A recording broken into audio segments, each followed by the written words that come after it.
The New Testament, the Absolute Truth, Episode 3. If you're Christian, you ever wanted to know the truth, here it is. Welcome back to Episode 3, the Absolute Truth, the New Testament.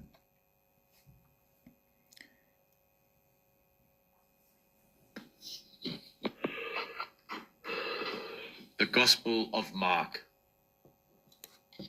Mark, an acronym, Metal Alliance Royal Knight. A geopolitical system within a territory. Mark is the shortest and fastest, most action-orientated gospel in the Jesus Justice Executive Senate Understar Code. Mark represents the executive branch in motion, the boots on the ground implementation of the system before the Roman beatification slowed it down with flowery language. The beginning of executive commission, chapter 1. Mark skips the birth story, the title search, and goes straight to the commissioning. John the Baptist, he represents the public notice in a legal sense before a new system, that Jesus' system can take over the old law, must announce its own exploration. John is the liquidator of the old tribal contracts. The wilderness. This is the isolation of the executive to ensure the executive is not bribed by Senate or corruption by the judiciary justice. He must be tested in a jurisdictional vacuum. The immediate requirement of the Markan adverb. Mark uses the word immediately over 40 times. The code, this is the executive order. The reality, in a functioning tripartite government, the executive does not debate. That's the Senate's job. And Senate does not deliberate. That's justice job. And executive acts. Mark is a manual on how the Star Command issues commands that bypass the slow-moving under public bureaucracy. The secret Masonic policy. The secret SOP, standard operating procedure. In Mark, Jesus constantly tells people, do not tell anyone who he is. The code, this is classified information or executive privilege. The reality that Jesus' system was originally a silent operator. If the public, the under, realized that the Star High Command was a tripartite government structure disguised as a man, they might revolt. Mark shows the system working in the shadows to stabilize the state before the beatification, the church was made public. The feeding of 4,000, chapter 8, the second audit. While Matthew focuses on the 5,000 mark, emphasizes the 4,000, first and second audit. The decoding, this represents a secondary budgetary cycle. The logic, the 7 baskets, the leftovers represents the 7 hills of Rome and the 7 administrative directories. It is a lesson in surplus management, showing that the executive can generate more resources than state needs, proving the Jesus system is progressive positive. The cursing of the fig tree, chapter 11, judicial review. This is one of the most misunderstood stories, but in the system, it is foreclosure. The code, the tree has leaves, the beatification of the law, but no fruit, actual justice. The reality, the executive, Jesus performs a judicial review of the old system. The temple, fig trees, because the old branch of government is no longer producing nutritional value, public service, the executive with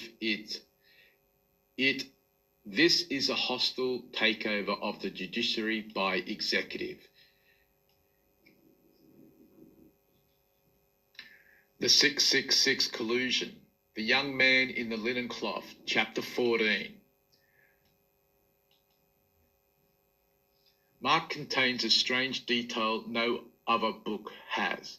When Jesus is arrested, a young man wearing only a linen cloth follows him. But when they tried to grab him, he flees naked. This decoding, this is the death of the soul of the law. The linen cloth symbolizes the formality of the Constitution. When the Justice, Executive, and Senate collude to arrest the pure system, the spirit of the law, the young man flees, leaving only the naked power of the Roman state behind. The beast of merged branches is all that remains. The Gospel of Luke. Luke is an acronym. Legion under Knight Empire. The Social Contract and Insurance Manual. As a physician operating under a tripartite star code, Luke focuses on the health of the state. He is obsessed with the public, which is colloquial for the poor, the marginalized. He sometimes just calls them the under, which is the poor, impoverished people. Because Luke focuses on the health of the people, the marginalized, the poor, and he calls them the under. Luke believes that because they are cells that make up the body of the government, if the under is sick, the high command loses its power. Later, they establish the Good Samaritan law.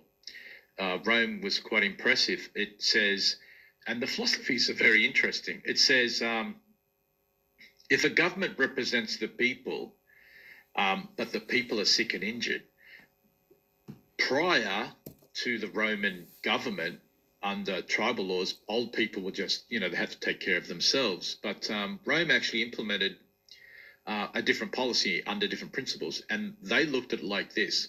If a person is sick, the government can give them money so they are healed with food or whatever's needed. And the reason for this was if the government didn't, all their people could die, the government would be governing no one. But the government said, but if these people are good people and they've paid their taxes and they fall ill or sick and we help them, then they can go back to being good people who pay their taxes and we can maintain the government and the country. So they implemented the Samaritan law, which we still have, and people have that in various countries of the world, that goes back right to the day one with Rome and the implementation of the Jesus system. And this changed a lot of way people would think, but actually a great deal of kindness from the Roman government implementing that. In Luke chapter 2, the census represents a process of data collection. Luke is the only one who starts the story with a global audit. The code states, a decree went out from Caesar Augustus that the world should be registered. The reality is that this represents primary registration of trust. Before the Jesus system can be born into jurisdiction, the state must know exactly how many assets and people fall under its authority. This marks the birth of the social security model. The Good Samaritan, chapter 10, the liability clause. This is a legal lesson on jurisdictional responsibility. The priest and the Levite, they represent the Senate and the judiciary justice. They walked past the injured man because under the old law, they have no duty of care if it costs the states money. The Samaritan, he represents the executive Jesus system acting outside of traditional tribal boundaries The decoding this story teaches us that the executive must provide insurance, the 2 denarii given to the innkeeper for the under to keep the system from collapsing. It is the origin of the welfare state. The prodigal son, chapter 15, the amnesty policy. This is not about family forgiveness. It is about tax and debt amnesty. The younger son represents a citizen who divorces from state and loses all his capital. The father represents the star high command. The decoding: when a citizen returns, the high command gives him a robe and a ring. These are re-entry credentials. The star would rather have a productive debtor back in the system than a dead one. The elder brother, the Senate, is angry because he does not want to share the budget with a failed asset. The rich man and Lazarus, chapter 16, the wealth gap warning.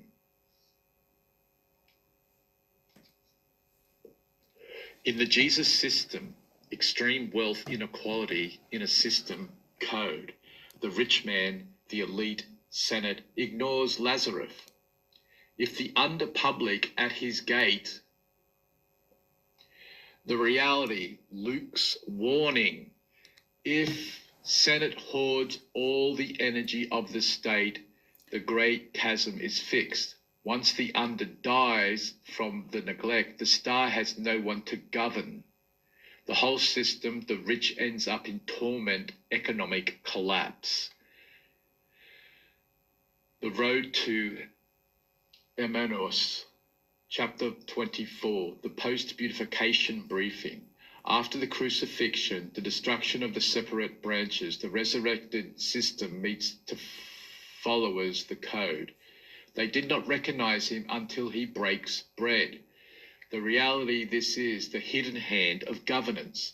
The Jesus system is now invisible. It no longer sits on the throne. It exists in the breaking the economy. The breaking of the bread, the economy. The state is now everywhere and nowhere at once. The 666 signatures. In Luke, the friendship of Pilate and Herod. Luke 23:12 contains a chilling legal note, and Herod and Pilate become friends with each other that very day. At 4 before this, they had been enemies. The decoding, this is the ultimate collusion. The reality, when the local executive Herod and the federal occupying executive Pilate shake hands to kill the judiciary, Jesus, justice, the separation of powers is officially dead. This friendship is the signature of the beast, the merger of all jurisdictions into one central Roman fist. The Gospel of Mark, the Gospel of John, John, acronym, Justice, Order, Hathor, Nation. This is the source code. While the other three, this synoptics, deal with the physical administration of state, John deals with the logos, the digital, internal, intellectual, and spiritual instruction set that allows the justice executive Senate understar system to exist before a single brick is even laid. If Matthew is the Constitution, John is the programmer's manual. The prologue, chapter 1, the software installation. In the beginning was the Word, Logos, and the Word became flesh. The code, the Word, is draft legislation. The reality is this: before you have a king or a senate, you must have an idea. John is saying that the Jesus system existed as a mathematical code in the mind of the Star High Command long before Rome beatified it. The word become flesh is the moment the idea is signed into public law.